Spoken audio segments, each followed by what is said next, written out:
Дәріс тақырыбы әдебиет сабағы, оның түрлері. Дәріс жоспары сабақ және оның түрлері, сабақ және оған қойылатын талаптар, сабақ құрылымының мақсаты, оның басты ерекшеліктері, қазіргі әдебиет сабақтарындағы жаңалықтар мен тың ізденістер.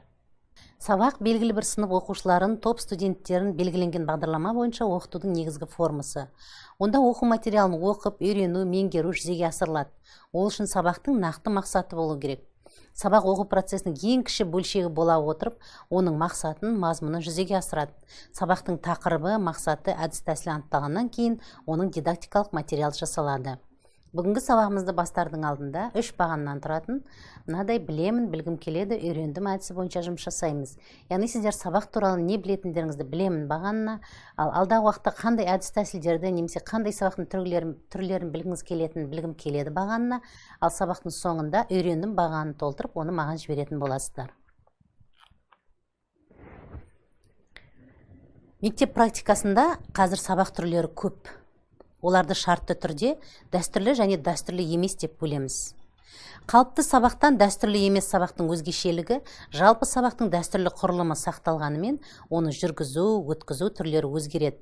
Сабақ құрылымының мақсаты, оның басты ерекшеліктері туралы айтатын болсақ, сабақты үйретудің әртүрлі нұсқауларында оның негізгі сипаттамаларының сақталуы мен тұтастығын қамтитын сабақ элементтерінің жиынтығы, бұл сабақ құрылымы деген. Бұл элементтерге мыналар жатады: сабақтың басталуын ұйымдастыру, сабақтың мақсаты мен міндеттерін қою, түсіндіру, бекіту, қайталау, үйге тапсырма беру, сабақтың қорытындысын шығару, сабақ типі құрылымдық бөліктерінің бар болуымен және олардың дәйектілігімен белгіленеді.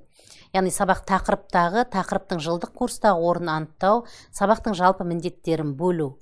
Сабақ тақырыбына қатысты 3 түрлі ғылыми көпшілік, әдістемелік кітаптарды таңдап алу, олардың мазмұнымен танысу.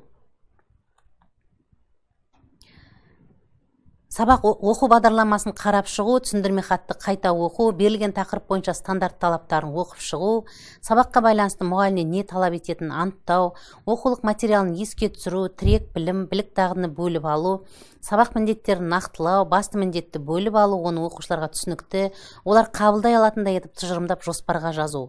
Сабақта оқушы нені түсіну керек, нені есте сақтау керек, нені біліп, сабақтан нені үйрену керектігін анықтау.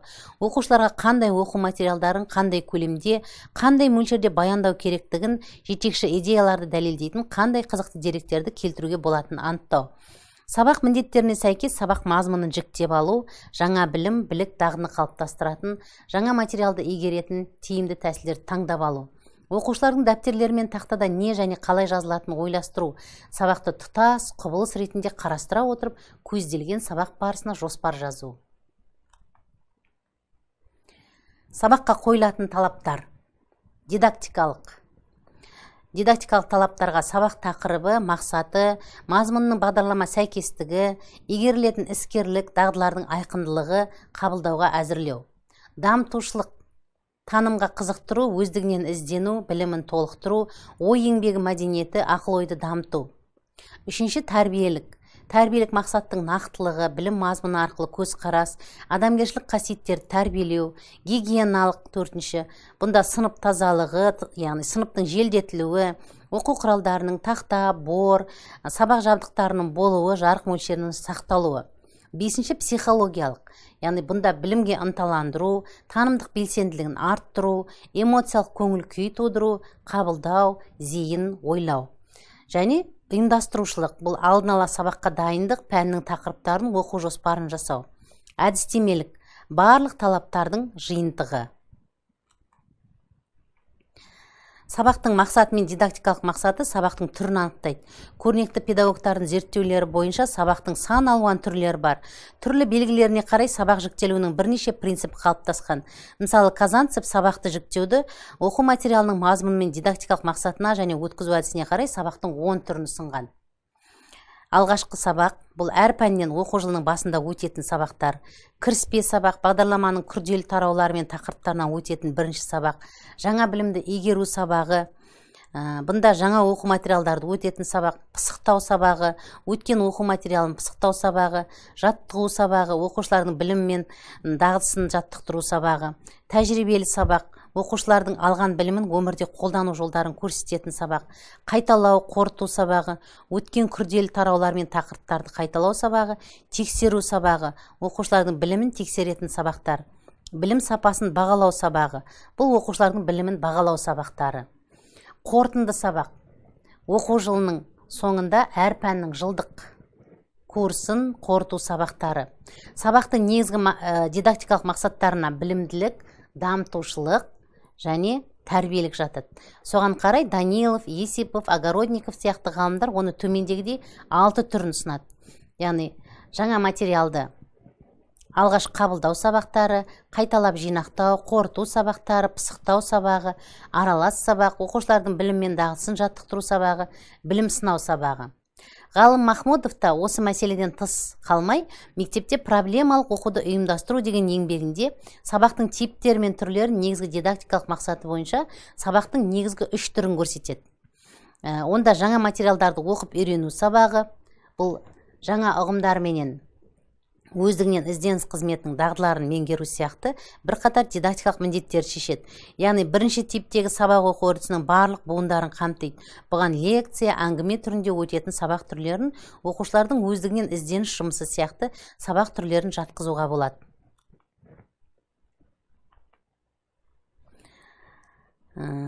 Бұл меңгерілгендерді жүйелеу, қорытындылау, қорыту, қайталау және бекіту, оны практикада қолдану сияқты әдістемелік міндеттерді шешуді көздейді. Оған диспут, семинар сабақтарын, лабораториялық сабақ түрлерін жатқызады. Бақылау сабақтары оқушылар сабақ жұмысының нәтижелерін, ұғымдар жүйесін меңгеру дәрежесін, репродуктивтік және шығармашылық оқу-танымдық қызметі шеберліктерінің дағдыларының қалыптасқандығын бағалау қызметін атқарады. Мұнда ғалым жазбаша бақылау жұмысы, қорытынды мақсатында жүргізілетін семинар сабағы, аралас сабақ сияқты сабақ түрлерін жатқызады. Сонымен қоса автор мынадай түйінге келеді. Өткендегі тәжірибеге сүйене отырып және оқушылардың танымдық дербестігін дамыту идеясын басшылыққа алып, сабақтың барлық түр-түрін 2 негіз бойынша классификациялауға болады дейді. Яғни ол аралас сабақ, яғни алынған білімді жинақтау және қайталау сабақ. Әдіскер Қанипа Бітібаева сабақтың дәстүрден тыс 25 түрін атап көрсетеді. Дәріс, семинар, пәнаралық байланыста оқытуға негізделген 3-тік сабақ, конференция, сот сабағы, жәрмеңке сабақ, тағы да басқа алдарыңызда тұрған сабақтың түрлері. Аралас сабақ. Яғни үй тапсырмасы бойынша нұсқаулық және тәжірибеде оларды қолдану, жаңа сабақты бірінші бекіту, жаңа материалды баяндау, үй тапсырмасының орындалуы және ертерек оқылған материалдар мен білімдерін тексеру, ұйымдастыру бөлімі. Өзіне келесі элементтерді қосу, күрделі құрымдағы сабақтар құрылымдағы осы үлгіде болады. Оқушыларды жаңа материалды қабылдауға дайындау, үй тапсырмаларының орындалуын, оқушылардың дағдылары мен іскерлігін, өткен материалдар мен білім деңгейін сұрау жолымен бағалау және әшкереленген білім нәтижесін тексеру.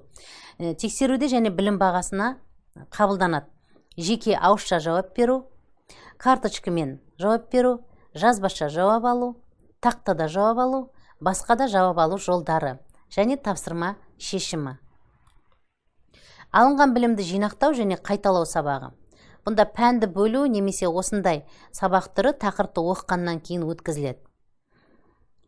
Оның белгілері болып табылатын: тапсырманың берілуі және проблема құрылымы, жұмыс қорытындысының бағасы мен жауап қорытындысы, қорытынды өткізу, қатені түзету, үй тапсырмасының нұсқаулық бойынша орындалуы.